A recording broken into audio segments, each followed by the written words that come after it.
تاج گل صاحب، ہم بات کر رہے تھے اداروں کی کانسٹیٹیوشنل حدود کے اندر رہنا اور کوئی اب فریم ورک نیا بنانا پڑے گا کہ یہ ایسے نہ ہو. جی فرمائیے. بیسکلی وہ بات میرا خیال ہے بڑی سادہ سی ہے جو ترکی میں بھی ہوا ہے، اور وہ یہ ہے کہ ادارے بالکل اپنے اپنے حدود میں رہیں، لیکن اب ہم پاکستان جیسی صورتحال میں اب لامحالہ فوج آ جاتی ہے براہ راست بالواسطہ طور پہ، بہت زیادہ اثر و نفوذ ہے ان کا. تو میرا اپنا یہ خیال ہے کہ اب جب کہ سسٹم چل ہی رہا ہے، عمران خان کے دور میں بھی چل رہا تھا، ابھی بھی چل رہا ہے شہباز شریف صاحب کے زمانے میں، تو تمام سیاستدانوں کو اس بات پہ اتفاق کیوں نہیں کر لیتے کہ فوج ایک حقیقت ہے، اس کا کردار پاکستان کی سیاست میں، اور اس کو فارملائز کر دیں. اب ہم جب یہ فارملائز کی بات کریں گے تو پھر لوگ کہیں گے کہ یہ بڑے پرو اسٹیبلشمنٹ لوگ یہ آ گئے. حالانکہ آپ پرو اسٹیبلشمنٹ کہیں، اینٹی اسٹیبلشمنٹ کہیں، حقیقت اس سے چھپ نہیں سکتی. حقیقت یہ ہے کہ پاکستان کی سیاست میں، گورننس میں فوج کا ایک غیر معمولی کردار ہے، اور اس کو بجائے اس کے کہ آپ چھوٹی چھوٹی جس کو پنجابی میں چو چلاکیاں کہتے ہیں، اس کے ذریعے آپ ان کو نیوٹرلائز کرنے کی کوشش کریں، ایک باقاعدہ ان کو کردار دے کے، اور خود جو سیاستدان ہیں خود کو مضبوط کریں، اپنی انٹیگریٹی کا مظاہرہ کریں، تو پھر ان کو فوج کوئی کچھ نہیں کہہ سکے. کہ عمران خان نے کم از کم یہ ثابت کیا کہ اس نے گیون نہیں کیا کئی معاملات پہ. ظاہر ہے اس کے اختلافات بھی ہو گئے، لیکن ابھی شاید فوج کو بھی یہ احساس ہوا ہوگا، پوری اسٹیبلشمنٹ جتنے بھی جنرل باجوہ کے ساتھی ہیں، کہ جو کچھ بھی ہوا مارچ اپریل کے مہینے میں وہ کوئی پاکستان کے لیے اچھا ثابت نہیں ہوا ہے. اب آپ دیکھ لیجئے کہ جو IMF سے 1.1 ارب ڈالر کی ایک قسط ملنی تھی، اور وہ خود شہباز شریف صاحب نے بھی کہا، رانا ثناء اللہ نے بھی کہا، اور مریم صفدر نے بھی کہا کہ جو IMF نے ہمیں تگنی کا ناچ نچا دیا ہے. یہی اگر حکومت ہوتی PTI کی، میرا اپنا خیال ہے کہ ان کا اپنا ایک منصوبہ تھا جس کی وجہ سے ان کو پریشانی نہیں تھی، لیکن ان لوگوں کو جلدی بڑی تھی حکومت میں آنے کی، اور انہوں نے احساس نہیں کیا کہ یوکرین میں جنگ شروع ہو چکی تھی، اور اس کا فال آؤٹ پوری دنیا پہ آیا ہے. انرجی کی پرائسز پہ پاکستان پہ بھی آنا تھا.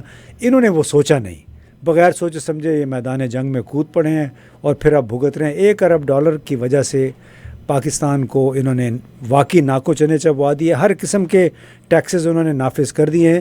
اب بڑی خوشیاں منا رہے. میں دیکھ رہا تھا کہ وزیر اعظم شہباز شریف صاحب نے مفتاح اسماعیل صاحب کو باقاعدہ شاباشی دی ہے کہ آپ نے قرضے کی قسط اپروو ہو گئی ہے، تو مبارک ہو آپ کو. حالانکہ انہوں نے الٹا ہو کے تمام شرائط منظور کی ہیں جو IMF نے کہا. کچھ شرائط اس میں اچھی بھی ہیں، کیونکہ بنیادی میسج یہ ہے کہ پاکستان کے سیاستدانوں کو، پاکستان کی حکومت کو ابھی اپنے وسائل کے اندر رہ کے زندگی گزارنی ہوگی. یہ آپ ہر دفعہ ہر سال 2 سال کے بعد قرضے جو لے رہے ہیں، مانگے کی جو آپ کی پراسپیرٹی ہے، بورڈ پراسپیرٹی، اس سے آپ کو جان چھڑانی پڑے گی. اور IMF کا اصرار اس پہ ہے. اسی لیے اصل چیلنج پاکستان کو ابھی یہ ہے کہ آپ کی حکومت کی ذرائع آمدنی کس طرح بڑھیں گے. اس کی طرف کسی نے توجہ نہیں دی. جو اصل سسٹمز ہیں، نہ اس کی طرف فوج نے توجہ دی، نہ ہمارے سیاستدانوں نے توجہ دی. وہ ہمارا سسٹم ہے پبلک پروکیورمنٹ سسٹم. اچھا، کہ وہ کیوں بہتر نہیں ہو رہا. ٹھیک ہے. اچھا، میں آپ کے ساتھ جو شروع میں آپ نے ایک بات کی تھی نا ٹرکی والی، اور فارملائز کریں ایک حقیقت ہے. میں ایک اپنی ذاتی جو میرے ساتھ جنرل باجوہ صاحب کا مکالمہ ہوا تھا یہ 2019 میں. آپ کے تو بڑے اچھے تعلقات تھے. نہیں، اچھے تعلقات آپ نے ان کو نشانے پہ لیا ہوا ہے. نہیں، بالکل بھی نہیں. میں آنیسٹلی میرا بڑا زبردست ایک ویو تھا کہ جنرل باجوہ بہت زبردست سویلین سپریمیسی میں بلیو کرنے والے جرنیل ہیں، جو کہ اب نہیں ہے آبویسلی.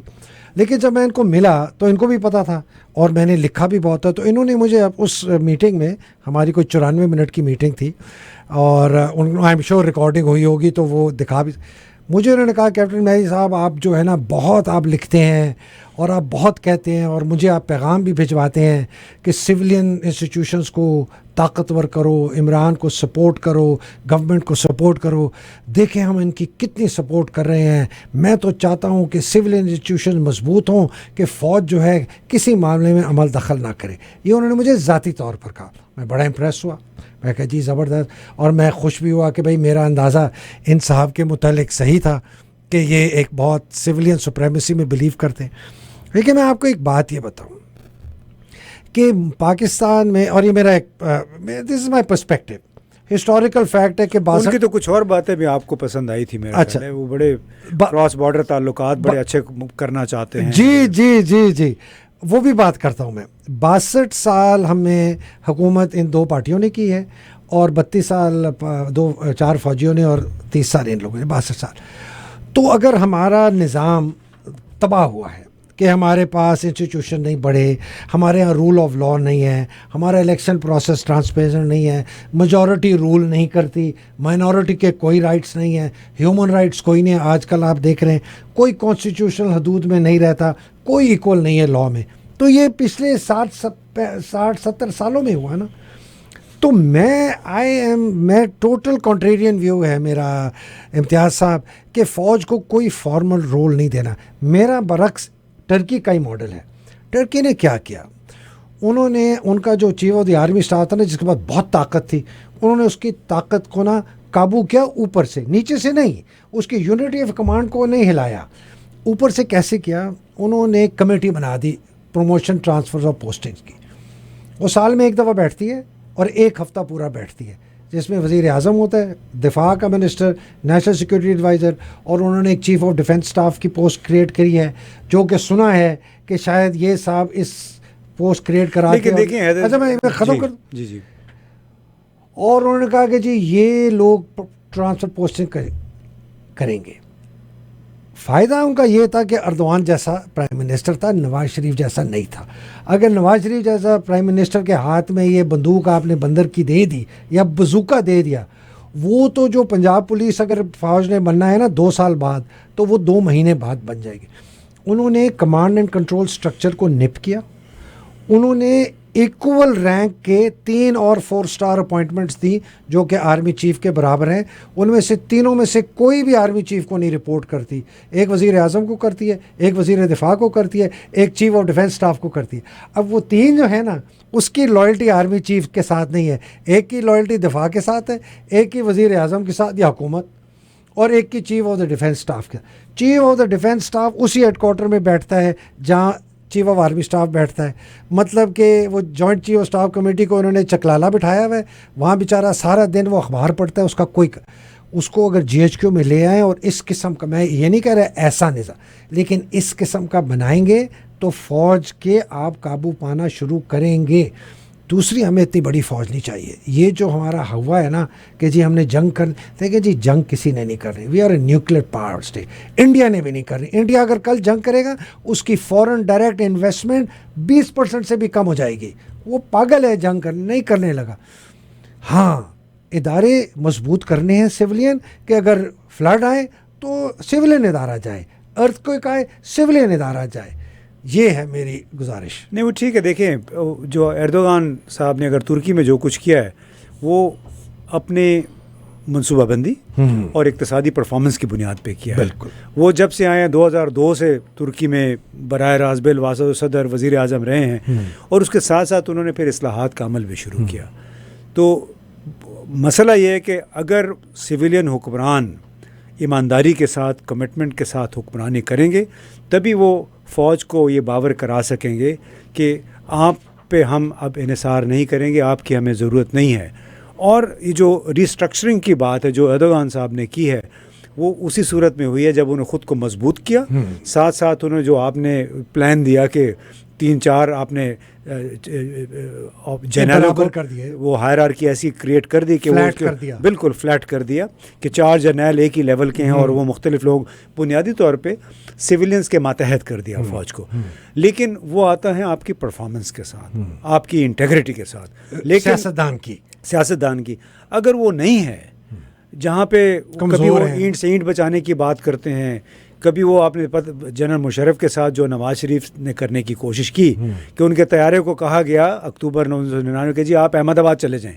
یعنی کوئی بھی ذی شعور شخص کوئی سوچ سکتا ہے کہ اپنے آرمی چیف کو کہے کہ آپ انڈیا میں اتر جائیں، یہاں اترنے نہیں دیں گے. جہاں پہ اگر سیاستدان کا یہ لیول ہوگا، وہ آرمی کیوں کر پیچھے ہٹے گی، وہ کیوں کر ذمہ داری. اور آپ نے سب سے پہلے نواز شریف ایک سرونگ جرنیل کو وابڈا کا چیئرمین بنا کے لایا تھا 1997 میں. جی، وہ سرونگ جنرل ذوالفقار. اس کے بعد سے کئی جرنیل آئے گئے, نیشنل ڈیزاسٹر مینجمنٹ اتھارٹی بنی ہوئی ہے, پروونشل ڈیزاسٹر اس کے بھی جرنیل ہیں, وہ بھی جرنیل ہیں. یہ کیوں ہے؟ یہ تو آپ ان لوگوں سے پوچھیں. کیا اس میں چونکہ پلاننگ کا فقدان ہے؟ ابھی وہ جنرل باجوہ صاحب نے پھر اعلان کیا کہ NCOC میں فوج کی مدد سے گزشتہ حکومت نے بہت اچھا کام کیا, دنیا بھر میں اس کی ستائش ہوئی. جب کووڈ آیا تو ابھی انہوں نے کہا ہے کہ ہم نے پھر ایک NCOC کی طرف پہ ایک ادارہ بنایا ہے جہاں پہ فوج اور سویلین مل کر کام کریں گے. بڑی اچھی بات ہے, لیکن کس چیز کا کام کریں گے؟ یہ سیلاب کی جو تباہ کاریاں ہیں, ریہیبلیٹیشن کا کام, بڑی اچھی بات ہے. لیکن یہ کام ہونا چاہیے تھا وزیر اعظم کی طرف سے, لیکن چونکہ انہوں نے نہیں کیا, فوج کو پھر مجبور ہو کے ایک ایسا کمانڈ اینڈ کنٹرول سینٹر بنانا پڑا ہے جو کہ کووڈ سے نجات حاصل کرنے کے لیے, اسے نمٹنے کے لیے کیا گیا تھا. تو ہمیں مکس اینڈ میچ کرنا پڑے گا, جلدی میں اوور نائٹ کچھ نہیں ہوگا. 2 سوال ہیں, ٹائم ختم ہو. جی بتائیے. پہلا سوال, عمران کا فینومینا, یہ عمران نے کیا ٹچ کیا ہے لوگوں میں کہ کیا دیکھیں نا, کرزما چھوڑ دے لو کہ جی کرزما کرکٹر تھا, بڑا تھا, اس طرح واٹ, یہ اس نے کس نبض پہ ہاتھ رکھا ہے جو جاگ گئی ہے قوم؟ دیکھیں جی, عام آدمی کے ذہن میں یہ بات بڑی پکی ہو گئی ہے کہ جی اس بندے نے غلطیاں تو بہت کی ہیں لیکن بندہ ایماندار ہے. ٹھیک, یعنی سب سے پہلی بات, آپ سب سے پہلا ایٹریبیوٹ آپ کا ہے کہ ایماندار آدمی ہے. دوسرا یہ کہ اسے جو شعور دیا ہے نا کہ آپ عزت کے ساتھ رہنا سیکھیں. جو ٹیپو سلطان کے ساتھ اس نے جو انالوجی کی ہے کہ شیر کی ایک دن کی زندگی جو ہے وہ گیدڑ کی 100 سالہ زندگی سے بہتر ہے, یہ عام لوگوں کے ذہنوں میں بیٹھ گئی ہے. ان لوگوں کے ذہنوں میں جو پہلے کیوں نہیں بیٹھی, پہلے کسی نے بٹھائی نہیں ہے. جو اس سسٹم کے ستائے ہوئے لوگ ہیں, ہم بھی اس سسٹم کے ستائے ہوئے ہیں. آپ یقین کیجئے, حالانکہ شکر ہے اللہ کا ہماری اچھی پوزیشن ہے معاشرے میں, لیکن ہم بھی ستائے ہوئے ہیں. اس کے باوجود یہ جو پیغام ہے کہ آپ اپنا حق چھیننا سیکھیں, عزت کے ساتھ, خودداری کے ساتھ رہیں, میرا خیال ہے this is what has resonated with the people of Pakistan. اور یہ پاسنگ فینومینا تو نہیں ہے, یہ کیا موومنٹ میں تبدیل ہو چکا ہے؟ میں تو یہی سمجھتا ہوں جی, لوگ اس کو جو دیوانے کی صدا سمجھے, لیکن میرا اپنا خیال ہے کہ یہ ایک موومنٹ کی حد تک یہ فینومینا پھیل چکا ہے. آپ اس کو جو مرضی نام دے دیں, لیکن اس کا واحد کریڈٹ, واحد صحرا جو ہے وہ عمران خان کو جاتا ہے. اچھا, ہمارے پاس دو میں نے کہا دوسرا سوال پوچھا, لیکن شاید آپ نے مجھے 2 منٹ کا 2 سوال ہوئے, اس لیے میں کوشش کر رہا ہوں کہ کرسپ جواب دوں. ہاں نہیں, اس پہ اگر آپ اور کچھ کہنا چاہتے ہیں, بیکاز میری بھی یہی ہے کہ یہ ایک فینومینا ہے, یہ ایک موومنٹ ہے اور یہ رک نہیں سکتی, چاہے عمران رہے یا نہ رہے. میں یہ بھی ہے, ہو سکتا ہے اگر وہ نہ ہو کسی وجہ سے, ہو سکتا ہے شاید اس میں تھوڑا ٹھہراؤ آئے, لیکن یہ رکنے والا نہیں ہے. دیکھیے, یہ تو معاشروں کے ارتقاء کا ایک حصہ ہے. یعنی جو بار ہے ارتقاء کی, وہ مسلسل اوپر ہوتی چلی جا رہی ہے. اس کی وجہ سے یہ اب ریورس گیئر اس کو نہیں لگ سکتا ہے. اب اللہ کرے کہ تمام حکمرانوں کو یہ بات سمجھ آ جائے, تمام حکمرانوں کو, سول فوجی کو, کہ جو جتنا شعور اب آ چکا ہے, اور خاص طور پہ جو 60-62% ہمارے جوان لوگ ہیں, 30 سال سے کم عمر کے لوگ پاکستان میں, وہ سب کے سب عمران خان کے دیوانے ہیں. اور صرف اسی وجہ سے جو پیغام ہے اس کا کہ ایماندار, اور لہٰذا میرا خیال ہے یہ دیکھیں, یہ اس کا فینومینا دیکھیں. یہ جب اس کو اریسٹ کرنے آئے تھے تو یہ دیکھیں یہ کس طرح یہ دیوانے, بالکل دیوانہ لوگ ہیں. بلکہ اس سے ایک دن پہلے تو جو F9 پارک میں 19-20 گھنٹے کے نوٹس پہ عمران خان نے کہا کہ F9 پارک میں اسلام آباد میں جلسہ کرنے, وہ پارک کھچا کھچ بھرا ہوا تھا. اس دن میں کنونس ہوا کہ واقعتاً یہ کوئی تحریک ہے یا کوئی فینومینا ہے کہ ایک کال پہ پنڈی سے, اسلام آباد سے, جہاں سے لوگوں کو ممکن تھا, پشاور سے بھی اس جلسے میں لوگ آئے. تو اس دن مجھے آئیڈیا ہوا کہ واقعتاً اس سونامی کو, اس لہر کو ابھی روکنا مشکل ہے. اچھا, ان دی اینڈ نا ایک بڑے آپ نے آرٹیکل 25 کی بات کی, فنڈامنٹل رائٹس. ایک جو بہت بڑا ایک تلوار ہے نا فوجیوں کے اوپر, وہ ہے پاکستان آرمی ایکٹ کا 199 کلاز. وہ کہتا ہے کہ آرمی چیف جو ہے وہ کسی بھی افسر اور جوان کو کسی بھی وجہ سے ایڈمنسٹریٹو یا حکومت اس فوج سے برطرف کر سکتا ہے, کوئی بھی اس کے خلاف کارروائی, اور وہ کارروائی کوئی ہائی کورٹ جو ہے اس کو چیلنج نہیں کر سکتا. اور یہ دلوائی گئی تھی ایوب خان صاحب نے جب انہوں نے مارشل لاء کیا, اور انہوں نے, اور یہ کہ جی میرے خلاف کوئی لوگ نہیں. اس کو بہت چیلنج کیا جا رہا ہے کورٹس میں. کرنل انعام اور رحیم ایک ایڈوکیٹ ہیں, بڑے لوگ ان کو برا کہتے ہیں فوج میں سرونگ خاص طور پہ, اس لیے وہ یہ کیس لے کے جاتے ہیں. یہ ایک بہت بڑا فینومینا ہے یہ ایکویلٹی آف لا کا. صرف کہ یہ کیسے ہو سکتا ہے کہ آپ نے ایک 7-8 لاکھ لوگوں کو ڈس انفرینچائز کر دیا فرام ایکسیس ٹو لا.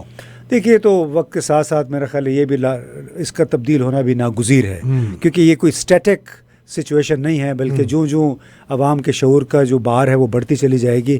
اس قسم کے قوانین یا ریگولیشن جو ہیں وہ بھی میرا خیال ہے کہ زیر اعتاب ضرور آئیں گے.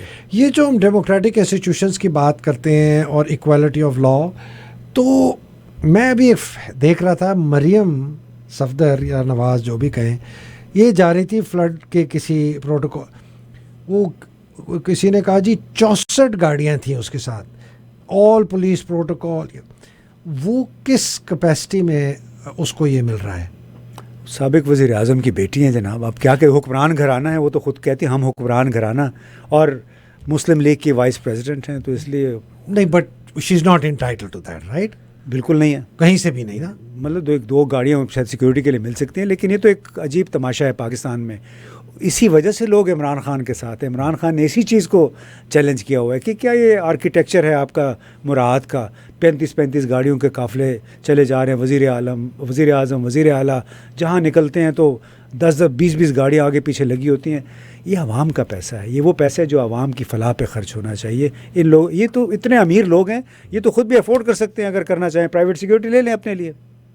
وہ ایشیا کپ کا جو ابھی میچ ہوا ہے انڈیا اور پاکستان کی, اس کی ایک تصویر بڑی وائرل ہوئی ہوئی ہے.